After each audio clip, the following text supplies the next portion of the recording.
Pada abad ke-13, dunia gemetar di bawah bayang-bayang kekaisaran Mongol. Di bawah pimpinan Genghis Khan dan para penerusnya. Bangsa Stepa ini menciptakan imperium terbesar dalam sejarah, membentang dari Eropa hingga Asia. Kota-kota hancur dan banyak kerajaan tunduk.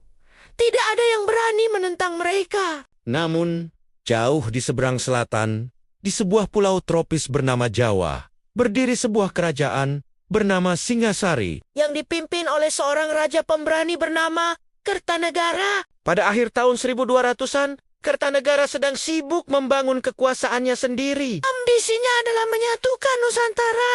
Lalu ia meluncurkan ekspedisi Pamalayu ke Sumatera.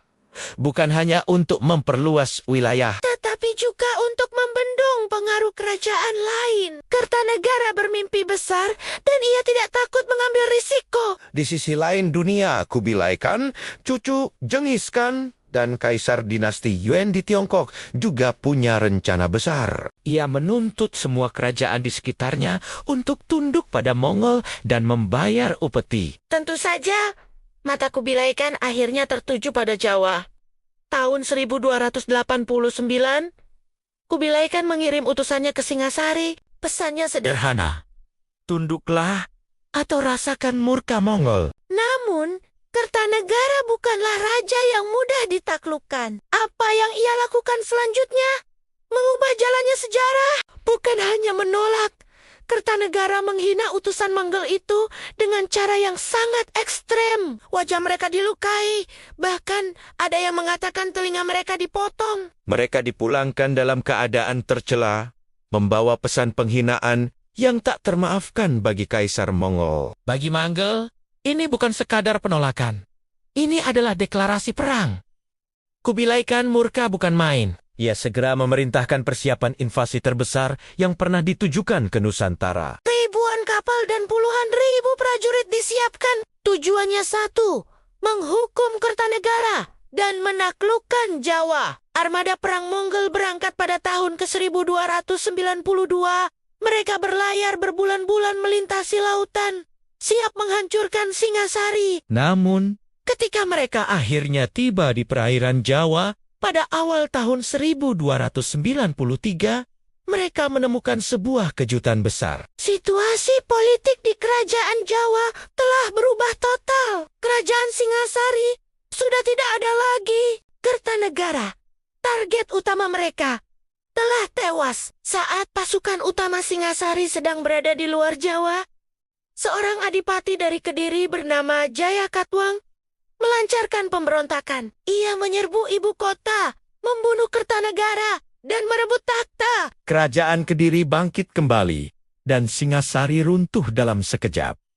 Pasukan Mongol datang untuk menghukum musuh yang sudah tiada. Misi mereka tampak sia-sia. Di tengah kekacauan inilah, muncul seorang tokoh yang akan menjadi kunci dari semua peristiwa ini, yaitu Raden Wijaya, sang menantu Kertanegara. Setelah Singasari jatuh, Raden Wijaya berhasil melarikan diri. Dengan cerdik, ia berpura-pura menyerah kepada Jayakatwang dan diberi sebuah hutan terpencil di daerah yang bernama Tarik, yang sekarang nama kecamatan di kota Sidoarjo. Di sanalah ia mulai membangun basis kekuatannya, sebuah desa kecil yang kelak akan menjadi cikal bakal Majapahit. Ketika pasukan Mongol mendarat di Jawa, Raden Wijaya tidak melihat mereka sebagai ancaman, melainkan sebagai sebuah peluang emas. Ia segera mendekati para jenderal Mongol. Ia dengan licik mengaku sebagai sekutu yang setia dan menawarkan bantuan untuk mengalahkan Jayakatwang, orang yang telah membunuh mertuanya. Raden Wijaya meyakinkan Mongol bahwa Jayakatwang adalah penguasa tiran yang sebenarnya bertanggung jawab atas penghinaan terhadap utusan Mongol. Para jenderal Mongol yang tidak mengerti seluk-beluk politik Jawa melihat tawaran ini sebagai jalan pintas untuk menyelesaikan misi mereka. Mereka setuju untuk beraliansi dengan Raden Wijaya. Gabungan pasukan Mongol yang perkasa dan pasukan Raden Wijaya yang mengenal medan pun bergerak menyerang ibu kota Kediri. Serangan gabungan ini sangat dahsyat. Pasukan Jayakatwang sama sekali tidak siap menghadapi kekuatan sebesar itu. Setelah pertempuran sengit, Pertahanan Kediri jebol, Jaya Katuang ditangkap, dan kerajaan Kediri pun runtuh. Menurut Manggel, misi mereka telah selesai. Mereka berhasil membalaskan dendam Kubilai Khan.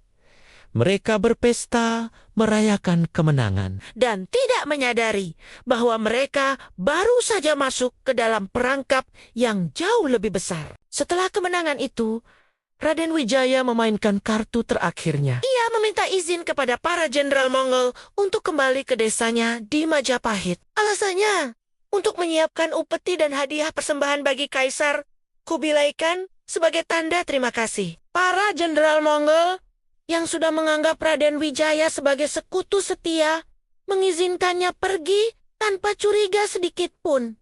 Ini adalah kesalahan fatal mereka. Begitu kembali ke Majapahit, Raden Wijaya tidak menyiapkan upeti. Ia mengumpulkan seluruh pasukannya dan bersiap untuk serangan terakhir. Ia tahu kelemahan pasukan Mongol. Mereka kelelahan setelah perang, tidak terbiasa dengan iklim tropis Jawa, dan tersebar di wilayah yang tidak mereka kenal. Mereka adalah target yang empuk, dan kemudian serangan itu datang secara tiba-tiba dan tanpa peringatan. Pasukan Raden Wijaya menyerang balik pasukan Mongol yang sedang lengah. Pasukan Mongol terkejut bukan main. Mereka dikhianati oleh sekutu yang baru saja mereka bantu untuk menang. Dalam kepanikan, mereka kocar-kacir. Serangan gerilya yang dilancarkan Raden Wijaya di tengah hutan lebat membuat mereka tak berdaya. Para jenderal Mongol sadar mereka telah dijebak.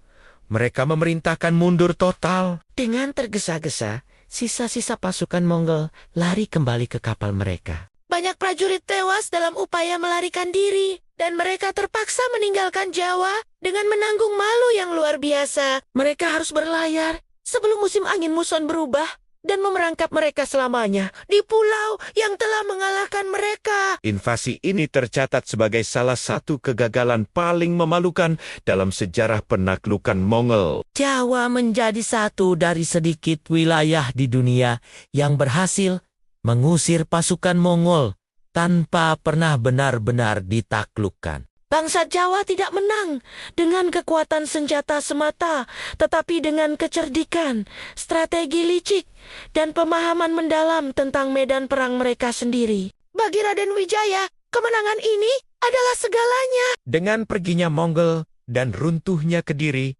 tidak ada lagi kekuatan besar yang menghalangi jalannya. Pada tahun 1293, di atas puing-puing dua kerajaan dan kegagalan invasi Mongol, Raden Wijaya resmi dinobatkan sebagai raja pertama Kerajaan Majapahit. Kisah invasi Mongol ke Jawa mengajarkan kita sebuah pelajaran penting. Dalam sejarah, kekuatan bukanlah satu-satunya penentu kemenangan. Kecerdasan, strategi, dan kemampuan membaca situasi seringkali jauh lebih mematikan daripada pedang terkuat sekalipun. Dari pengkhianatan dan perang licik inilah lahir sebuah kerajaan yang kelak akan menjadi imperium terbesar dalam sejarah Nusantara, mewujudkan cita-cita penyatuan yang pernah diimpikan oleh Kertanegara. Inilah sedikit kisah bagaimana kegagalan Mongol melahirkan kebesaran Majapahit.